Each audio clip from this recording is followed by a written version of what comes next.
Bismillahirrahmanirrahim. Assalamualaikum warahmatullahi wabarakatuh. Salam sejahtera untuk kita semua. Kami dari kelompok 2 akan mempresentasikan hasil diskusi kami dengan judul Strong Power of Education yang beranggotakan saudari Nur Endah Eka Safitri, Zanuba Paramita, Ahmad Fadil, Musdalifah, dan saya sendiri Pak Yusuf Darin. Strong Power of Education dilatar belakangi oleh perkembangan pendidikan di masa mendatang, di mana dengan adanya teknologi akan memudahkan pendidik dalam melakukan proses pembelajaran, baik dari jarak jauh maupun dari jarak dekat. Justru akan memudahkan pendidik dalam memberikan materi. Langsung saja materi awal akan dijelaskan oleh saudari Musdalifah. Poin kedua akan dijelaskan oleh Nur Indah Eka Safitri, kemudian oleh Ahmad Fadil, dan yang terakhir akan dijelaskan oleh Zanuba Paramita. Waktu dan tempat kami persilahkan. Alasan kami mengambil judul Strong Power of Education adalah dikarenakan perkembangan zaman semakin berubah dan semakin berkembang ke depannya. Begitu pula dalam hal pendidikan. Arah pendidikan berubah dengan mengacu kepada banyak faktor, meliputi perkembangan ilmu pengetahuan, teknologi, dan juga globalisasi. Seperti yang kita ketahui, pendidikan merupakan fondasi dari lahirnya generasi bangsa yang unggul dan berkarakter. Dengan didukungnya kualitas pendidik yang profesional akan menjadi salah satu tolak ukur kualitas peserta didik dalam mengembangkan dan membentuk generasi yang berintelektual.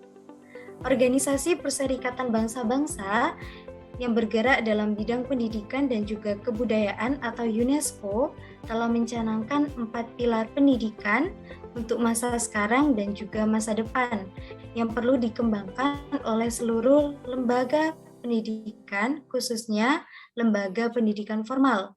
Yang pertama ada learning to know, learning to do, learning to be, dan learning to live together. Learning to know sendiri, pendidik berfungsi sebagai fasilitator yang dapat menuntun atau mengarahkan peserta didik dalam menyelesaikan masalahnya.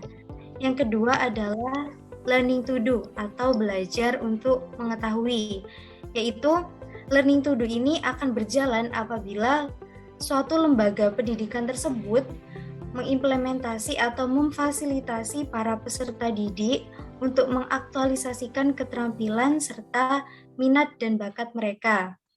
Yang ketiga adalah learning to be atau belajar untuk menjadi seseorang. Jadi learning to be ini erat kaitannya dengan bakat dan minat seorang anak, psikologis dan juga faktor lingkungan. Yang keempat adalah learning to live together atau belajar untuk hidup bersama. Peserta didik harus dibiasakan untuk hidup bersama, saling menghargai, terbuka, memberi, serta menerima. Penerapan keempat pilar UNESCO ini sangat penting pada masa saat ini. Perlu adanya sikap saling pengertian dan menghormati antar sesama ras, suku, dan budaya yang berbeda-beda untuk menghindari pertentangan atau perpecahan yang bersumber dari hal tersebut. Selanjutnya, how's our future education planning? Bagaimana perencanaan pendidikan kita ke depan? Yang pertama, development or educational quality, mengembangkan kualitas pendidikan kita, mengembangkan mutu pendidikan yang memberikan dampak konstruktif kepada pendidik maupun peserta didik untuk menumbuhkan pendidikan yang berkarakter, inovatif, dan kritis, serta meningkatkan dan mengembangkan budaya nasional hingga internasional. Nah, maksudnya di sini, jadi dalam pendidikan ini, kita harus mempunyai suatu kepribadian di mana memperkenalkan sesuatu yang baru. Dengan adanya perkembangan zaman ini, kita harus mengadakan pembaharuan atau kreasi baru dalam sebuah pendidikan yang tentunya bersangkutan dengan era digitalisasi. Para pendidik dan peserta didik dituntut untuk berpikir kritis dalam artian suatu pembelajaran ini memberikan dampak yang besar kepada siswa untuk menciptakan rasa percaya diri yang tinggi, di mana ini juga dapat memecahkan masalah, menganalisis, mengambil keputusan, serta siswa dapat berasumsi sesuai dengan pengetahuan yang telah ia dapatkan. Di sini juga mengembangkan budaya nasional, dalam artian bisa dilihat seperti kita melestarikan tari-tarian budaya dan lain sebagainya.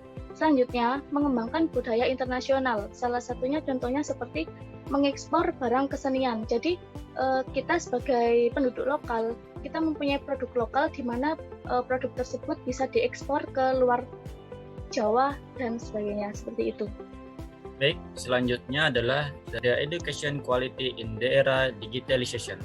Adapun artinya adalah kualitas pendidikan di era digitalisasi. Diharapkan tenaga pendidik atau seorang guru di masa depan dapat menguasai teknologi yang terupdate dan mumpuni, sehingga bisa menjadi fasilitator yang kreatif dan inovatif, agar dapat pembelajaran pada masa depan bervariasi dan tidak monoton. Jadi, guru atau tenaga pendidik harus dapat menguasai teknologi pada masa depan agar tidak gaptek atau gagap teknologi, agar bisa menjadi fasilitator atau penyedia yang kreatif dan inovatif supaya pembelajaran agar dapat bervariasi dan tidak monoton. Selanjutnya ada available our educational facilities. Jadi, untuk poin ini adalah menyediakan fasilitas yang dibutuhkan peserta didik untuk meningkatkan dan mengembangkan wawasan melalui media pendukung dalam pelajarannya. Sebenarnya untuk fasilitas ini tidak hanya untuk siswa saja, namun juga untuk aktivis sekolah lainnya seperti guru dan staf-staf karyawan. Manfaat adanya sarana dan prasarana yang lengkap adalah yang pertama ada membantu siswa untuk bisa lebih fokus dalam belajar. Dengan media atau peralatan yang lengkap, maka siswa tersebut akan merasa fokus terhadap pelajarannya nanti. Kedua, ada meningkatkan pengalaman belajar siswa. Misalnya, kalau ada materi yang sulit dijangkau, seperti membahas mengenai luar angkasa atau apa gitu, dengan teknologi atau sarana dan prasarana yang lengkap, akan menumbuhkan dan menciptakan pengalaman yang baru bagi siswa tersebut. Kemudian dapat mendukung siswa untuk mengasah potensinya. Misalkan dengan sarana dan prasarana yang lengkap di sekolah tersebut, misalnya seperti fasilitas ekstra, kayak lapangan basket atau kolam renang, seperti itu kan menjadi salah satu faktor pendukung untuk mengembangkan potensi siswa tersebut. Dan yang terakhir, menimbulkan lingkungan belajar yang lebih nyaman. Tentunya tidak hanya untuk siswa saja, namun juga dapat menimbulkan kenyamanan bagi warga sekolah semuanya. Baik, terima kasih. Saya akan kembalikan ke moderator. Baik, terima kasih. Jadi dari materi yang telah kita presentasikan dari kelompok 2, dapat kita tarik benang merahnya mengenai strong power of education, di mana semakin berkembangnya pendidikan dan semakin berkembangnya teknologi yang beriringan dengan pendidikan, mengasah pengetahuan serta wawasan pendidik dalam proses pembelajaran. Pendidik dituntut untuk bisa menggunakan serta dapat memanfaatkan adanya teknologi yang semakin berkembang. Dengan begitu, maka proses pembelajaran yang awal mulanya hanya struktur seperti itu saja dapat berkembang lebih baik sesuai dengan majunya teknologi.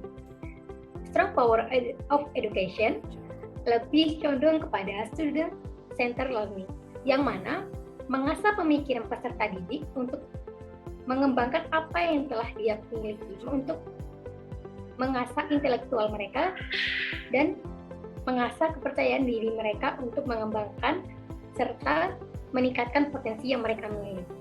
Terima kasih. Mohon maaf apabila terdapat kesalahan kata ataupun informasi dari kelompok 2. Saya sebagai moderator undur diri. Wassalamualaikum warahmatullahi wabarakatuh.